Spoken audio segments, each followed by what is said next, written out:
Hey, that's pretty good. The ending is possibly the most important and the most intriguing aspect in any piece of media. A fitting conclusion wraps up the storyline of anything in entertainment, whether it be a book, movie, or a TV show called Ninjago. Throughout the many years that the franchise has been alive, Ninjago has given us many seasons. Therefore, we've received many season finales, and that's what I'll be talking about in today's video. Each season of Ninjago brings something new to the table, and each season finale brings a heartfelt and action-packed conclusion that sets itself apart from the others. Before I start the video though, I just need to say that this video will not be ranking the seasons in order from worst to best. Just the finales. I've already made a few videos discussing the season rankings, so none of that here. Also, this list will only include official seasons that have officially aired on TV in the United States at this current time. So this excludes specials like Dave the Departed and seasons like The Pilot and Hands of Time. I know a lot of you have seen Hands of Time, but I personally do not want to talk about it on this channel until it has officially aired in the United States. Also, keep in mind that this video will contain many of my own personal opinions. With the disclaimer out of the way, let's get right into the video. This season pretty much saw the conclusion of the major Serpentine arc in the series. The final episode was split into more or less two different parts, and they focus on awakening and witnessing the legendary Great Devourer. This finale was amazing because at this point in the timeline, the ninja had never faced anything as big as the Great Devourer, and they knew they needed to be smart about it. As I'm sure you all know, the ninja ended up teaming up with Lord Garmadon of all people to defeat the Great Devourer, and that in itself was really interesting. Not only the team-up aspect, but the fact that Garmadon finally got his revenge on the serpent that caused him to become the evil tyrant we all know and love. Overall, this finale was full of interesting action, great character connections, and was just a blast to watch. The finale of Possession was also split up into two separate parts and focused on the ninja's attempt to save the city of Styx from Moro's army and the cursed realm herself, the Preeminent. Armed with deep stone-laced suits and vehicles, the ninja managed to put up a fight to fend off the ghosts, and Lloyd and Moro shared one last final battle between realms. I thought hopping between realms was a really interesting and cool idea, and it was nice to see a bunch of different locations that we actually recognized confirmed to be realms, even if some are pretty stupid. The finale also saw big events like Lloyd reconnecting with his father and Nia unlocking her true potential and actually defeating the Preeminent. We also saw the heartbreaking conclusion to the dynamic between Sensei Wu and Moro. Just overall, the finale of Season 5 was great for individual character development, and gave lead-ins to what we could expect to see in the future.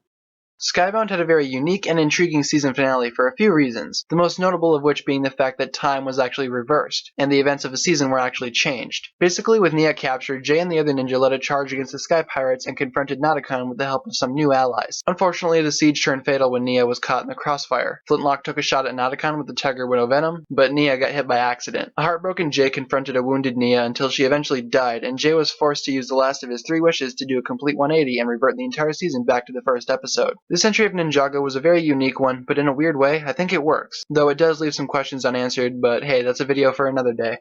For those of you who don't know, Tournament of Elements is my favorite season out of the entire Ninjago franchise, and part of that is because of its conclusion. The entire climactic battle definitely felt like something out of the Avengers, with all the Elemental Masters teaming up to fight the massive army belonging to Master Chen. The battle took place in the Corridor of Elders and was quite the large task for the Allies, but they managed to persevere. Eventually, the ninja managed to discover a way to defeat the growing threat of Chen's army, but at a price. A sacrifice needed to be made in order to open the cursed realm to summon the ghosts of the original Anaconda generals to destroy the new ones. But yeah, to the dismay of Lloyd, Garmadon volunteered to be the one sacrificed, and yeah, the scene was depressing. Eventually, though, after saying goodbye to his father, Lloyd and the rest of the ninja watched as Chen's army was defeated and the land of Ninjago was saved once again.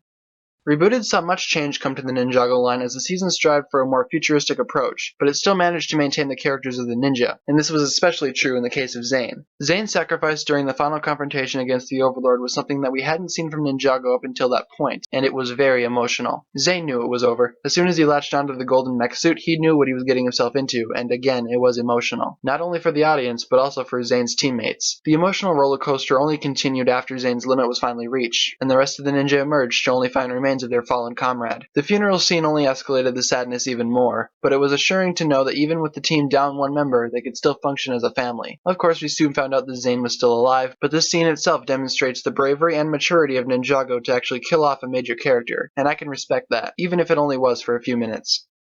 Okay, of course you guys saw this one coming. You guys know that I love the final battle. It's actually my favorite moment of all of Ninjago history. The entirety of seasons 1 and 2 were leading up to this one moment, the finale of the second season. The legendary prophecy was about to finally be fulfilled. I remember a 12-year-old me was full of excitement and anticipation as the final battle drew closer and closer. The Green Ninja was about to face the Dark Lord. Eventually, an injured Lloyd made it to the top of the tower, and waiting for him was the original form of the Overlord. Words were exchanged between the two, then the Overlord took the first shot. It was then that Lloyd was able to summon the power of the first Spinjitzu master and unlock his true potential. This ends now. You can't defeat me! The Golden Ninja was able to get the upper hand over the Dark Lord and defeat him once and for all. After the battle, not only did Ninjago become pure, but Garmadon became pure again as well, reverting back to human form. And he and his family shared one last heartfelt moment. Overall, the final battle will always be something that I remember and look back upon with fond memories.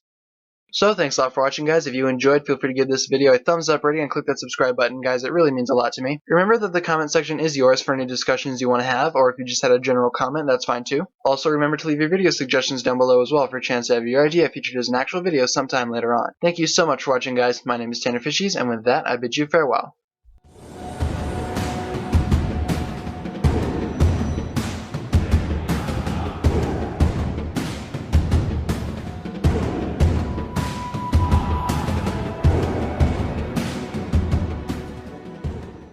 무슨 급한 일이라도 있나?